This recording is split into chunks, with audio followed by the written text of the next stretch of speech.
Hello everyone, my name is Rohit Dholi. Today the topic of my presentation Employee Compensation Act 1923. Introduction. The Workmen Compensation Act 1923 is an enhancement that was issued by the trial government and was implemented by various state governments which gives social security to workers.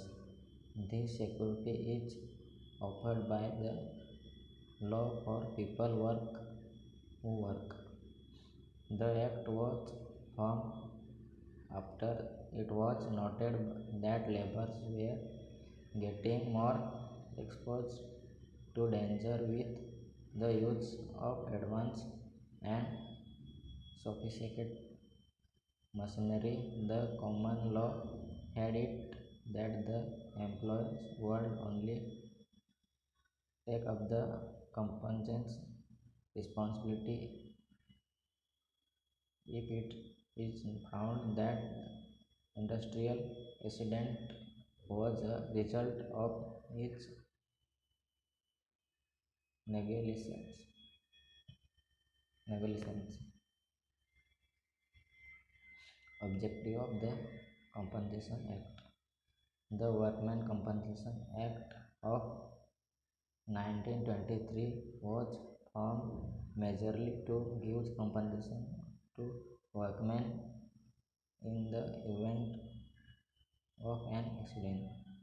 The Act has it that employers should have duties and obligations that include the welfare of workers after the injury resulting from employment.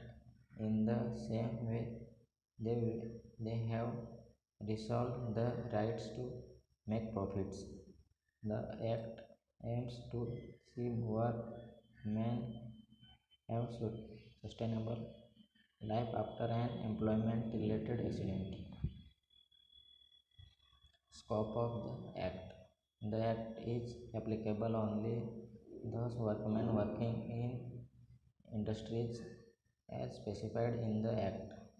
The Act affords protection of the workmen from losses of or injury caused by accident arising out of and in the course of employment subject to certain compensation as laid down in the Act. Employer's liability for compensation. To make employer pay compensation, the death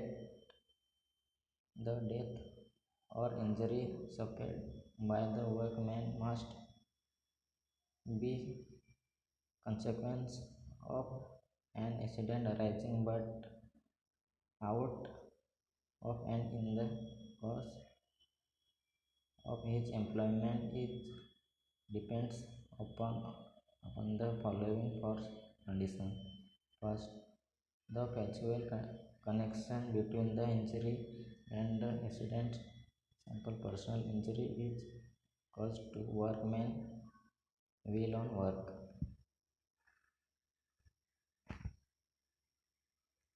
Second, the injury and accident caused during the course of employment. The probability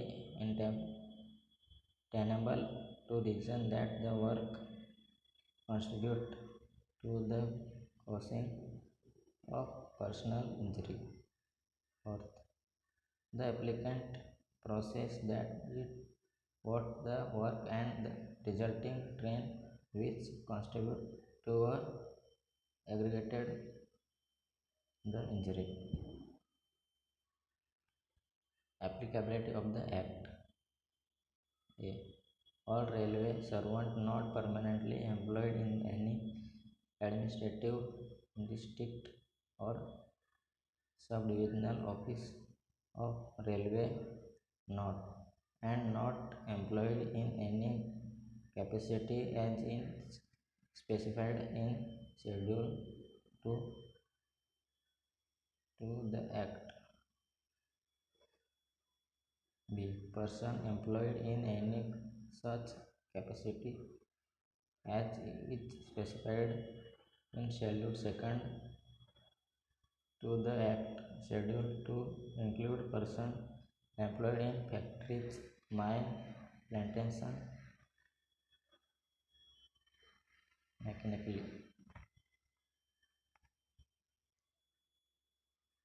propelled vehicle construction works, and certain other hazardous occupations. In all, there are 48 employment listed in the schedule. Person employed in employment added to Schedule 2 by the state government in exercise of the power conferred on them under Section 2(3) of the Act.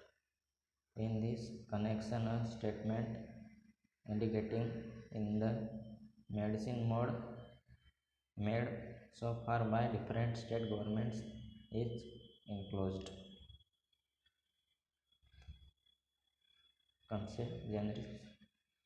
Contingencies in which compensation is payable.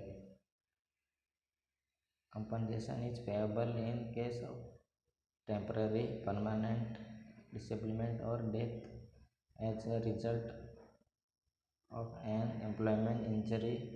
The contracting of any disease listed in the Schedule 3 of the Act is deemed to be an injury by accident. Thank you.